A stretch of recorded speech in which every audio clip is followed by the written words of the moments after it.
Hello everybody, it's Emily, and I wanted to talk today a little bit more about the books that I am hoping to read before the end of the year. The last question on the mid-year book freakout tag, I'll be sure to link that below, deals with what books I want to read by the end of the year. Of course, the actual answer is I would love to read all of the books.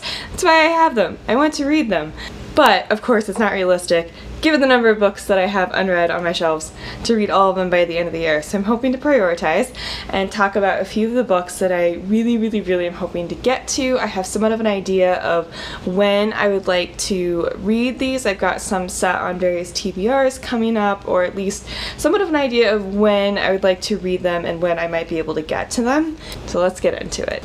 So one thing I would definitely like to do is get more into mysteries. I think I really could like mysteries, but I don't read enough of them. And I really am hoping that fall time will be a really great time to just read some more mysteries.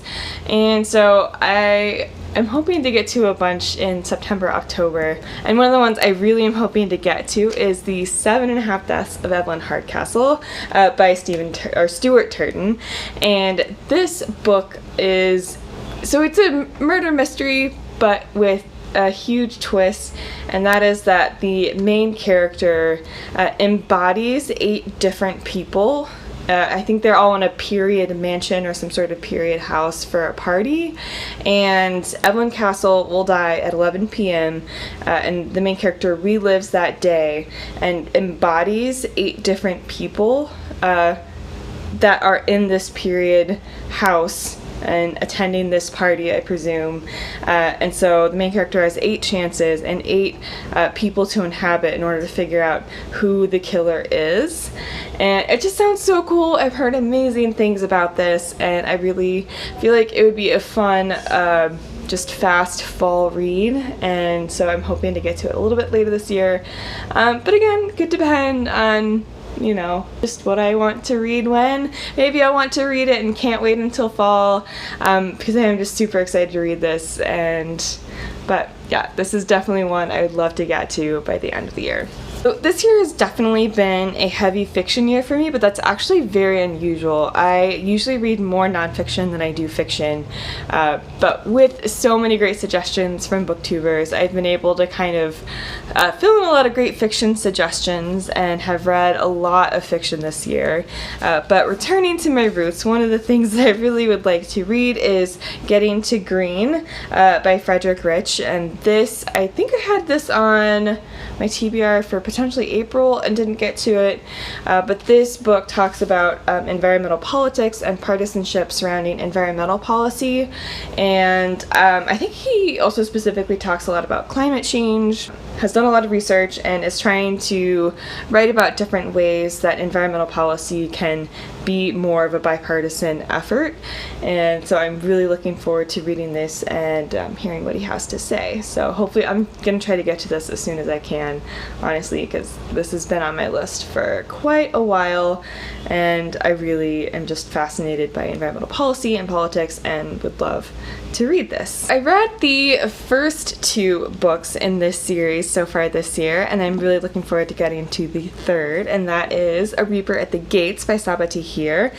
This series follows Laya and Elias, and Laya is a scholar, an oppressed group in this society, and Elias is part of the Empire.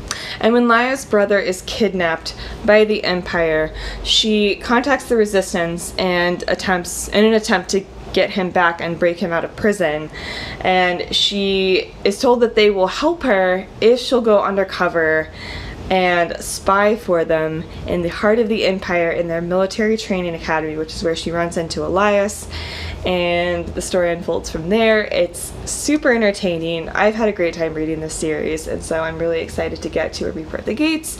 I have heard that this is a very emotionally taxing book, but worth it, and I've heard that it ends on quite an emotional note, and I know I think the 4th book that she's currently writing is going to be the last one, I think. Not 100% sure on that, but she's writing another book in this series, and so I might not get to this immediately because I'm not sure how long I can have my heart wrenched out without getting another book. So I think it's going to be coming out spring of next year, I think is when it's expected. So I might get to this later this year. But I'm also excited to read it. Perpetual struggle. So, but I'm hopefully by the end of this year, I really would love to get to this and finish what's currently published in this series. Also, I'm really, really, really excited to get to The Long Way to a Small Angry Planet by Becky Chambers. I've heard it's like Firefly, except the people on this ship, the Wayfarer, actually work for, I believe, some government entity, and they actually construct wormholes, or at least the job that they're doing in this book is constructing a wormhole tunnel through different parts of the universe, and I've heard it's a character dive into the people on this ship, and I've heard it's wonderful. I just always crave sci-fi and space stories, and if anything is like Firefly or is compared to Firefly, it's probably going to go on my TBR. So I've heard amazing things about this one, and I'm really excited to get to it. So there are a lot of exciting books coming out in November, and one of those is the second book following Girls of Paper and Fire by Natasha Young. And I believe, and the artwork, first of all, this cover is gorgeous. The cover of the second one is also gorgeous. It was recently revealed. It's stunning. And I've heard this is an incredible series, and I'm really excited. If I enjoyed this one, I'll be really excited to potentially get that in November when the second one comes out. But this follows, I believe there are 3 different castes in this society. Humans are the lower caste. There's kind of a demon, animal-like creature caste that is the top one, and there are some that are part human, part demon, I believe, that constitute the middle class. And this book follows a woman who is in the lower class, and apparently every year 8 or so paper girls, is what they're called, are brought to the emperor, are brought to the leader of this society, and basically are his concubines for the year. And it follows one woman and another woman who are part of this group, and I believe there's a female-female romance in this. I've heard it's emotional, gut-wrenching, and so good, and yeah, so this is another one that I'm hoping to get to before November, and if I like this one, which I suspect I will, then I could potentially pick up the second one, and I believe it comes out November 5th. I have heard nothing but incredible things about the 5th season by N.K. Jemisin. I've heard that they're very interesting point of view choices, very interesting storytelling elements, but that ultimately it is just so compelling and so well done that it's just something so unique and different that still pulls you in. And the only thing I really know is that the Earth is kind of a central character in this story. There are a lot of natural disasters, and you know, it's groups of people dealing with that and kind of their life, but in a fantasy setting. Anyway, I'm not going to be able to describe this well, because even people who have read this can't describe it terribly well, but all of them basically said, just read it, do it, it'll be worth it. And I found all 3 of these at a library book sale, and so when I saw all 3 of them, I couldn't resist picking it up. So I also earlier this year picked up The Priory of the Orange Tree. It is humongous, but this cover is absolutely stunning. It's by Samantha Shannon. I've not read her first series, but I've heard it's really good as well. And most of what I know about this book is that it involves dragons. I'm sure you're shocked.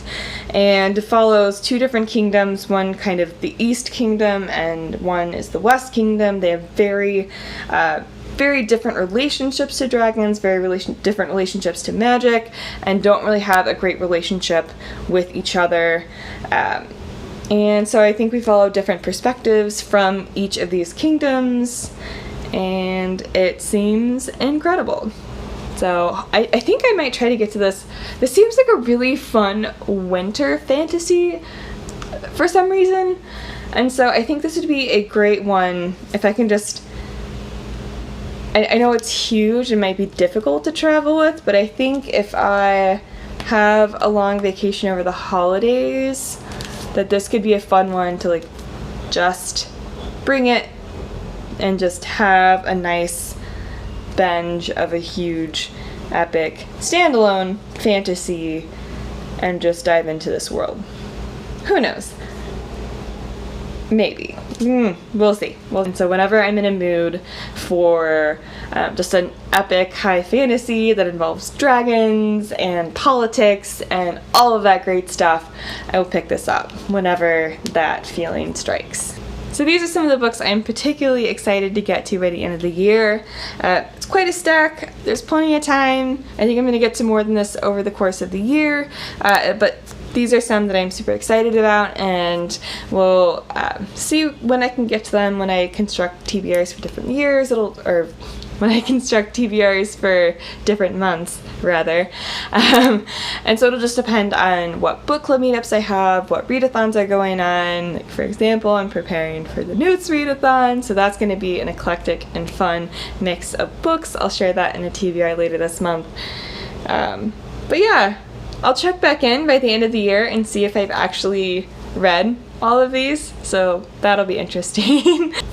Be sure to subscribe down below, and I'll also link my Twitter and Instagram. That's where I like to hang out. I also will leave a link to my blog down below. Let me know if you have read any of these, are excited to read any of those. What books are you excited to read by the end of the year that are at the top of your TBR, or that you're just really excited or hyped for and plan to get to at some point this year? Let me know down below, and I will talk to you in the next one. Bye.